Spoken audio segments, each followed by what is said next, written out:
Thank you very much, Jens, for the kind and generous introduction. And I want to thank Svea Breunert and Birgit Meersmann and everyone involved in organizing this lecture series and making it happen, for inviting me. I feel very honored and I'm happy to be with you tonight. So let's see if I manage to share my presentation with you. Can you see it? Yes. Okay. What is my talk about? Well, obviously digital image processing, that is the manipulation, the editing, the retouching, the correcting, and so on of pictures using computers. Why did I choose this subject? Because this is no news to you. Almost every technically reproduced picture you see today, even if it's printed on advertising, a wall, everything you see in magazines and books, in newspapers and posters, but certainly the images displayed on your computer screens, on your smartphones and tablets, laptops, and so on, smart TVs, are digital and have thereby, in one way or another, been processed. I want to stress that historically, this situation is still relatively new. And I would say, so the prevalence of digital images, I would say no more than about 3 decades. So the prominence of these digital images is hardly older than I think most of you tonight in the audience. And the question is, how did we get here? How did this come about? The history of digital imaging and of digital image processing in particular is complicated. It touches upon a vast field of technologies and topics, and it cannot be distilled into a 45 minutes talk. So to offer you more than very broad generalizations about the digitization of visual culture or banalities about ones and zeros, I chose to discuss one specific example from the history of digital image processing, the sharpening of pictures, particularly using the method of unsharp masking. My hope is that focusing on this one small aspect of technology will help you gain a historical perspective on digital images, give you an exemplary approach to the study of contemporary visual culture, and let you see things differently and maybe, pun intended, even a bit sharper. So, first, some terminology. What do the words in the title of my talk, but more importantly, what do the words in the title of this series mean for my talk tonight? Abstraction, the real, the imaginary, how do they relate to what I'm going to say? How do they relate to images, to digital images? Let's start with the last one. The imaginary, you may be familiar with the term via the famous classification introduced by French psychoanalyst Jacques Lacan and later taken up by Friedrich Kittler. Lacan and Kittler both distinguished, you know that maybe, between 3 orders or registers: the real, the symbolic, and the imaginary. Lacan used it to describe the structure of human subjectivity and psyche, and Kittler to describe how different media technologies address human perception. To simplify matters, and for the purpose of this talk, let us assume that the imaginary stands for the iconicity or the iconic qualities of pictures. That is, the fact that images somehow, and you know this somehow turns out to be rather complicated the more you think about it, that they somehow look like the things they depict. Now, the important point for Lacan and for Kittler as well, and also for us here tonight, is that the iconicity of images is ultimately deceptive. The imaginary is, for Lacan, the register of illusion, of fiction and virtuality, and I will not pursue his or Kittler's arguments here, they're rather complicated, but restrict myself to the observation that digital images are not simply images or simple images in the form or guise of visual phenomena on screens and displays. They are, in a way, very sophisticated technical illusions that hide, mask, or conceal another dimension or register of their existence. And the concept of the imaginary should remind us of this fact. Next, the real. And again, this means something quite specific and difficult in the context of Lacan's and Kittler's work. And it's not simply the actual fabric of physical reality, but for my argument tonight, I want to relate the real to the indexicality of digital images. Not all, but most of the digital images you consume and produce every day are photographic images. They are the result of devices and processes that involve the capture, the recording of light through an optical system and a photosensitive material or mechanism.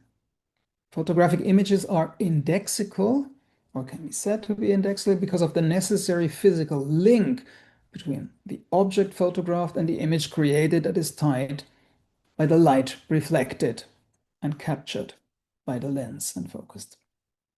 So this, probably even more than their iconicity, this indexicality is the reason for what Tom Gunning has called the truth claim of photographic pictures, our belief that they accurately depict reality, or at least that was the belief for quite a long time.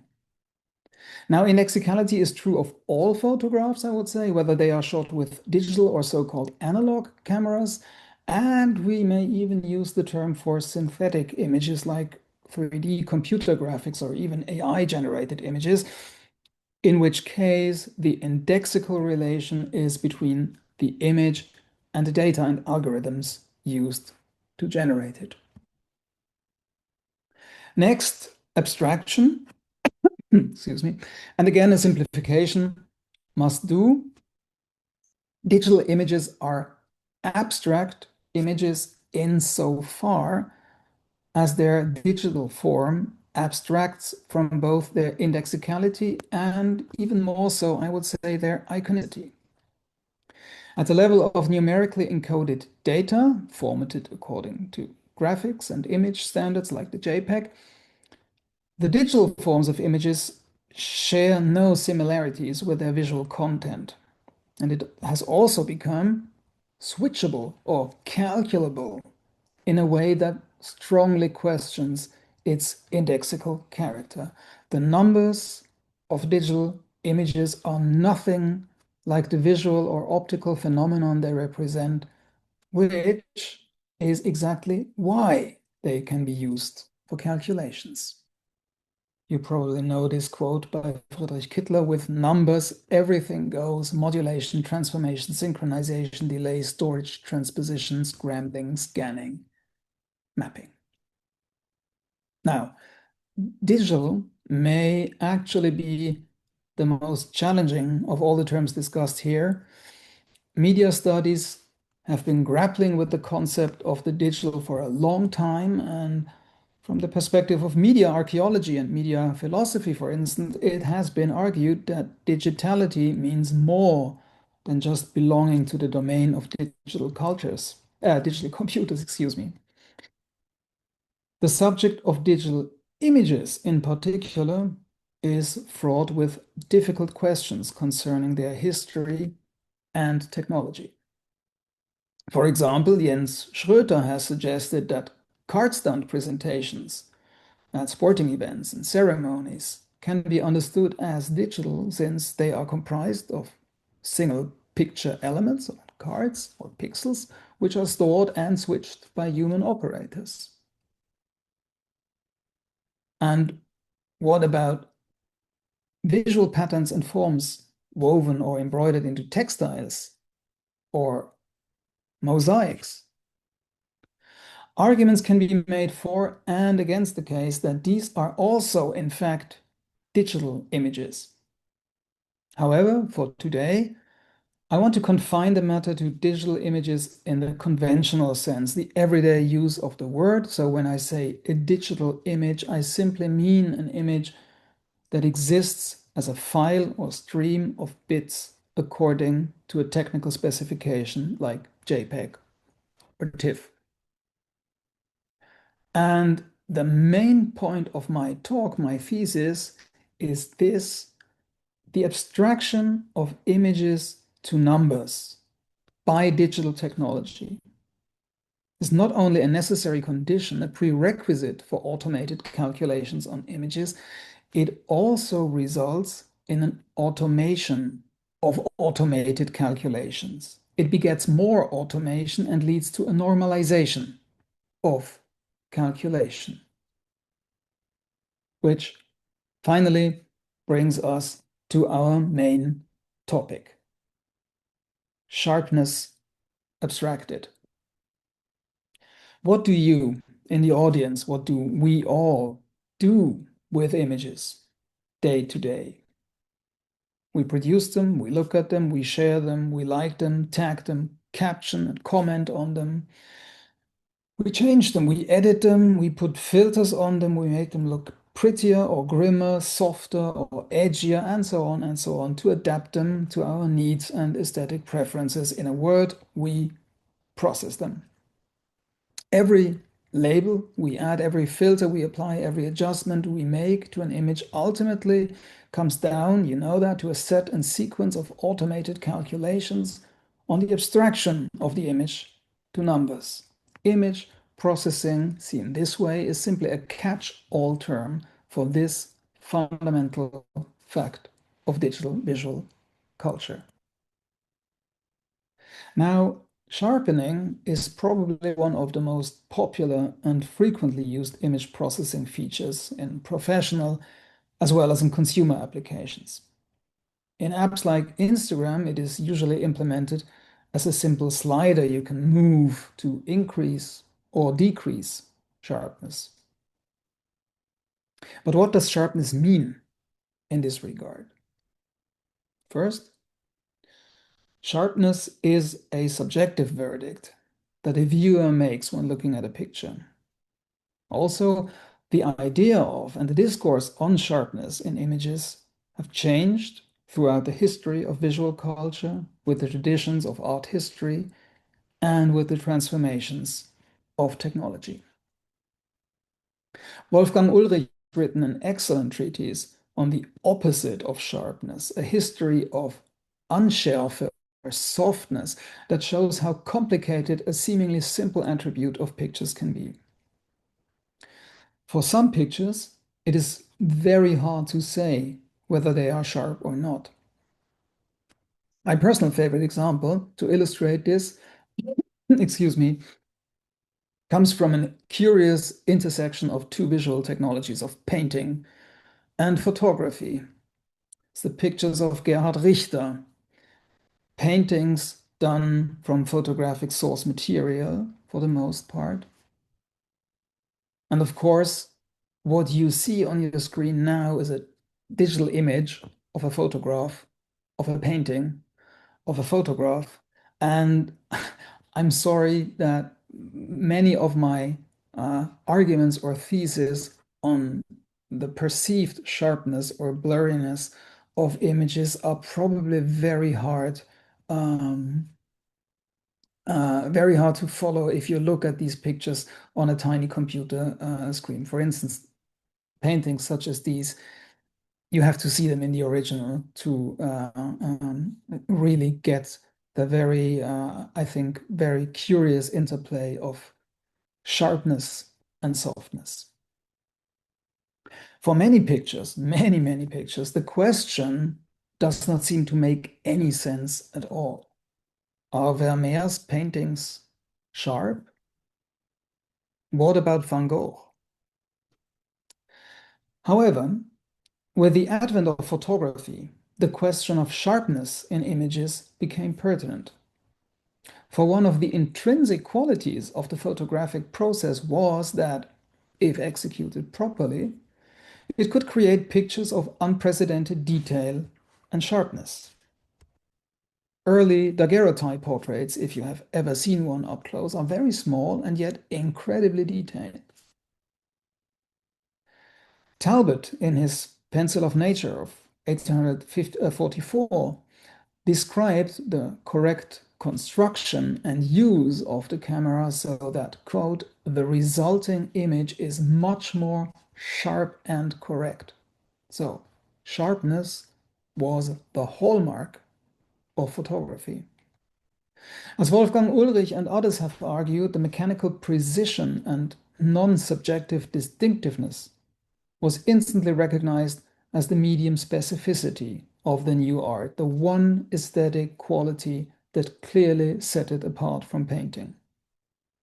It is no surprise then that since its beginnings, the technical perfection of the process in depicting even the smallest detail has been an integral part of many artistic traditions in photography, as is apparent in the pictures by Edward Weston or Ansel Adams. In this tradition, a correct photograph is a sharp photograph. Indeed, when you look at the technical literature, at manuals, textbooks, and handbooks on photographic techniques and practices from the late 19th into the 20th century, sharpness is typically an implied quality of photographic pictures. It is, so to say, the default mode of photography that sets the standard. For example, in Andreas Feininger's widely read and reportedly reissued book, The Complete Photographer, sharpness of the negative and correct tone range are simply assumed. Quote, the first requirement for any good photograph is a technically perfect negative or color transparency. Such a negative or transparency combines sharpness of rendition, and now the restriction in the parentheses clause, or a deliberately chosen degree of unsharpness or blur with the right degree of density, and so on. Exaggerating somewhat to stress the point, photography abstracted image making from the eyes and hands of human painters and introduced into pictures an automatic sharpness abstracted from any subjective judgment or aesthetic choice.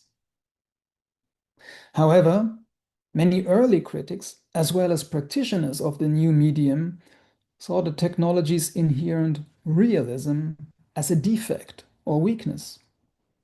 The mechanical precision of the apparatus and process had to be adjusted or rectified in order to produce an aesthetically pleasing and artistically accomplished picture.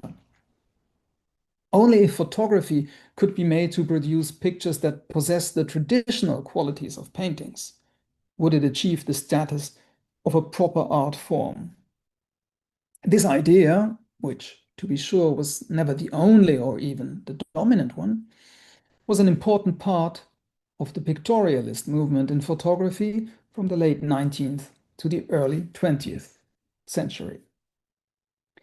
In contrast to regular, sharp photographs, as in this wonderful portrait by Gertrude Käsebier, pictorialists like Céline Lagarde deliberately shot soft or unsharp pictures that sought to reject the notion of straightforward, objective records of reality. Now, excuse me, the remarkable thing is that if we try to abstain or abstract from artistic considerations and aesthetic judgments, such as in the pictorialist movement, sharpness can indeed be defined objectively as a physical property of images. The correct name for this kind of sharpness, which can be measured, is acutance. If you consult the technical literature on the subject, for instance, the Focal Encyclopedia of Photography from 1956, you will even find mathematical formulas describing the, quote, ability of a photographic process to produce a sharp picture. Simply put, sharpness as acutance is the density distribution across edges in the picture, usually at the boundaries between objects and their surroundings. The steeper the transition from bright to dark areas, the starker individual parts of an image stand out, the higher its acutance. Soft images are generally low in contrast. Sharp images have a high edge contrast. Now, if you sharpen an image with a digital tool, such as Photoshop, the Instagram app on your phone, or something similar, this is exactly what happens. The program increases the contrast along edges in the picture by making the bright parts of edges even brighter and the dark parts even darker. You can see this effect in the comparison of three versions of Dorothea Lange's famous portrait of a migrant mother from 1936. On the left is a digital rendering that seeks to preserve the original's density range as closely as possible, while the versions in the middle and on the right show a moderately and a strongly increased acutance. At first glance, we would describe the version on the right as a high contrast picture, and you will also notice, and the one on the left as a low contrast picture. You will also notice that the high contrast picture on the right looks somewhat unnatural. Acutance has been increased so much that the edges around the mother's clothes look like they have been redrawn with a black pencil. Now, how is this done digitally? I do not want to go into too much detail, but only say that the most prominent method for sharpening images using computers is called, misleadingly, unsharp masking.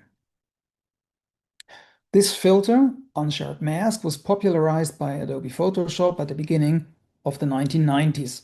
And what it does basically is it creates a soft, unsharp or blurred copy of the original image, typically applying a Gaussian filter to blur it, and then applies this copy of the original as an unsharp mask to the original by subtracting its brightness values from the original. The result is that edges now appear more distinct, making the image look sharper. And in this picture I show you here, the effect again has been overdone. You can see this on the line over the treetops, where the horizon seems to glow.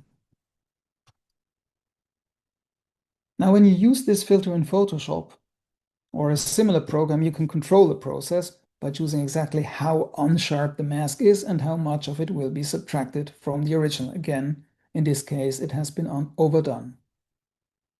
I do not know if, for instance, the sharpen feature in the Instagram app actually employs unsharp masking or another algorithmic method, but I'm pretty confident because unsharp mask is still considered one of the best methods for doing so, and the one that also gives the user a lot of intuitive control over the process. In fact, all major image processing applications incorporate this feature, unsharp mask, including open source solutions such as GIMP, but also Affinity Pro, web applications like Photopea, or Apple's core image framework for Mac OS and iOS. And if you consult the literature on the topic, or if you look at a YouTube tutorial, how do I make my images look sharper, unsharp mask is probably the method you will be proposed. Now, when Adobe first launched Photoshop in 1990, the unsharp mask filter was a unique selling point for the program. None of the alternatives at the time, programs all but forgotten today, seem to have offered it. The image processing operation of sharpening a picture is fundamentally a mathematical operation on the numbers that make up the digital form of said picture. It is possible only because the visual properties of the picture have been abstracted to numbers that can be calculated by a machine. Or is it? When Photoshop introduced digital sharpening with unsharp masks to the consumer market in 1990, the method was actually by no means new or unknown, as the program's user guide makes clear. Quote, the filter is commonly used in pre-press production to enhance details in the separations by producing exaggerated density at the borders of a color change. In fact, unsharp masking was quite common around 1990 and even before, just not in personal computing, but in the printing industry. And there, as Adobe Photoshop's user guide tells us, it served a quite different purpose. Rather than sharpening pictures, it was used to control color reproductions. Unsharp masking the CMYK color separations helped prevent color bleed at the edges in halftone printing. So, how did the non-digital, non-algorithmic method of unsharp masking work? The aforementioned Focal Encyclopedia of Photography from 1956 includes a comprehensive chapter on masking, which also provides a good description of the process. Quote, a negative may have a good tone range, but too high contrast for convenient printing on the required material, which means more often than not paper. The way to solve the problem is to make a very weak and soft but full-toned positive contact print from the hard negative on another plate or film. This is the unsharp mask. When dry, this is bound into contact in accurate register with it. The mask will then tend to cancel out the negative, and it will have the effect of considerably reducing the contrast of the negative, which may be very useful. As this quote makes clear, the purpose of unsharp masking in the darkroom was not to sharpen the image, but rather to control the contrast and to reduce its tonal range. Now, why was this important? One of the major problems with reproducing photographs in print was their high tonal or dynamic range. Printing such pictures on paper for books, magazines, or newspapers often resulted in crushed dark areas and blown out bright areas because the printing process simply could not reproduce the whole range of tonal information in the original negative film or plate. In other words, the photographic process of unsharp masking was not used or invented to make pictures look sharper. The issue was not a lack of sharpness in the original photograph, but rather its reproduction in another medium, its transition from film to print, from developed negative to ink on paper. The sharpening effect, the increased acutance of the image, was more of a happy byproduct of the process than its motivation or intention. In fact, some experts warned that applying the process would not necessarily be beneficial to the picture's quality.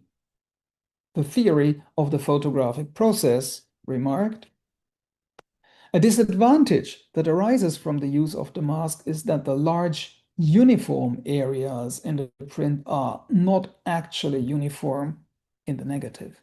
And the abrupt edges have a dark band on one side and a light band on the other. This is exactly what we have seen in the exaggerated versions of Dorothea Lange's Migrant Mother. Some observers decide that these features detract from the quality of the print. End of quote. If we review the literature, we must conclude that unsharp masking was not a technique commonly used by photographers prior to its abstraction in algorithmic form for computers in the 1990s. The popular manuals and textbooks from before this era make no reference to the process whatsoever. Neither Finninger's The Complete Photographer nor, for example, Ansel Adams' equally popular The Print discuss unsharp masking.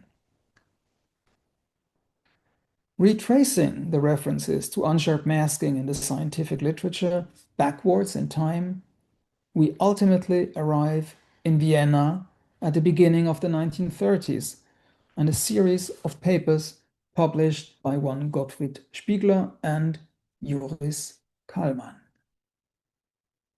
The X-Ray Research Institute in Vienna, der Röntgentechnische Versuchsanstalt, Spiegler, the institute's director and the leading X-ray physician, and Kalman, his chief lab assistant, were faced with the problem of reproducing their X-ray images. When printing such pictures, diagnostically important details in the very dark and very light areas would be lost again and again.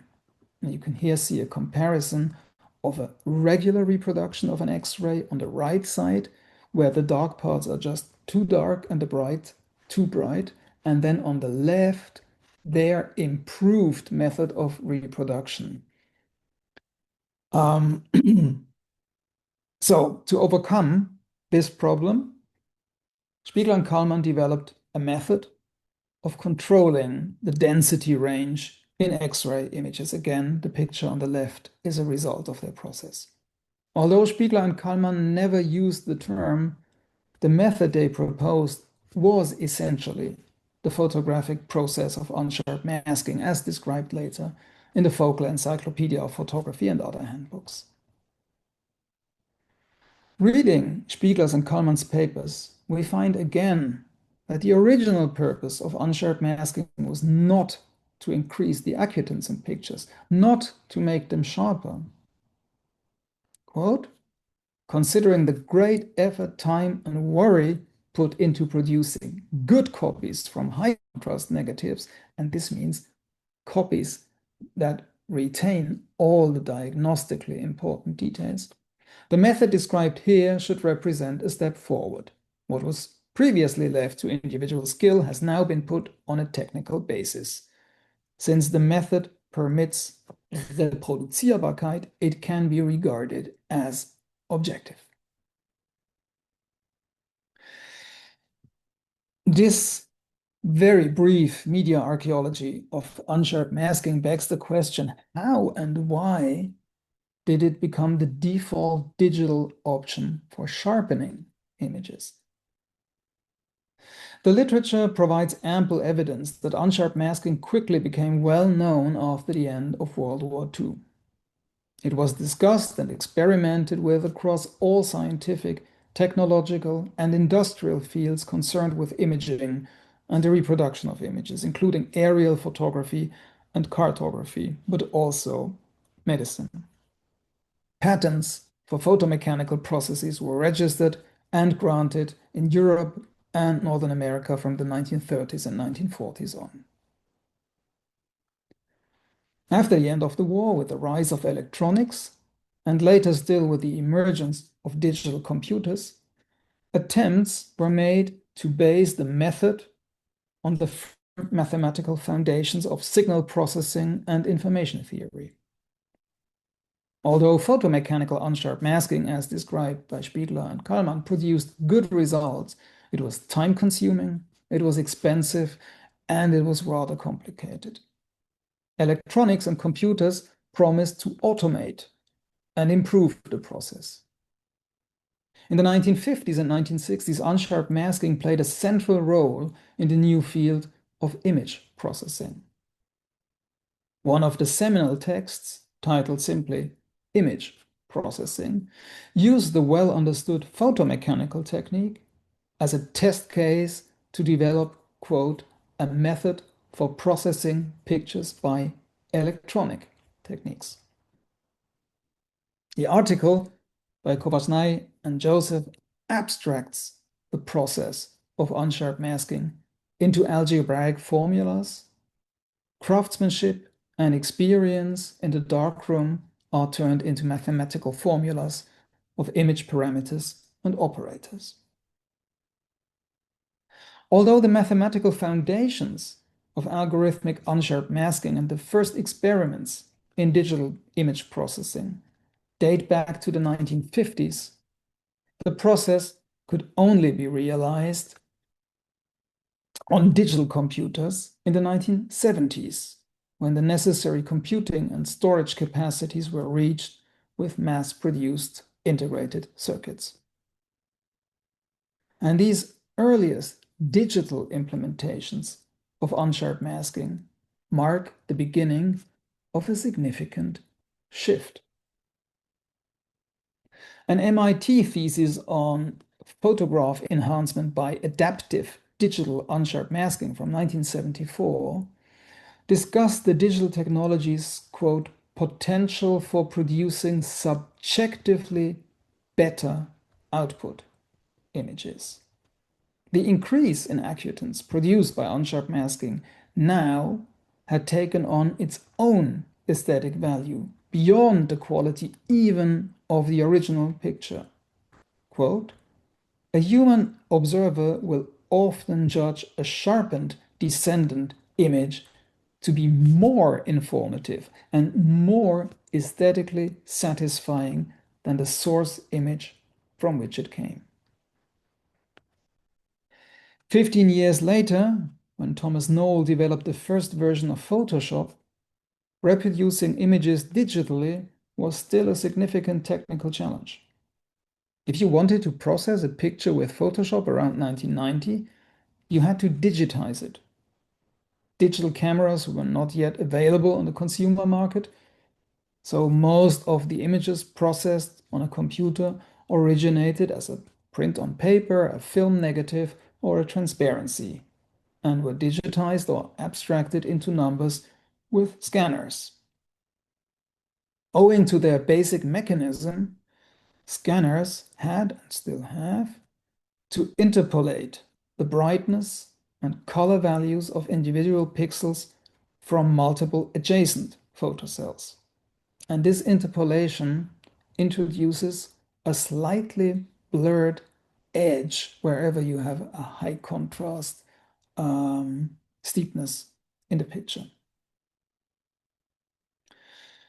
Photoshop's unsharp mask filter, the first popular implementation of a sharpening feature for the digital consumer market, was specifically implemented to counteract this blurring caused by the scanning process.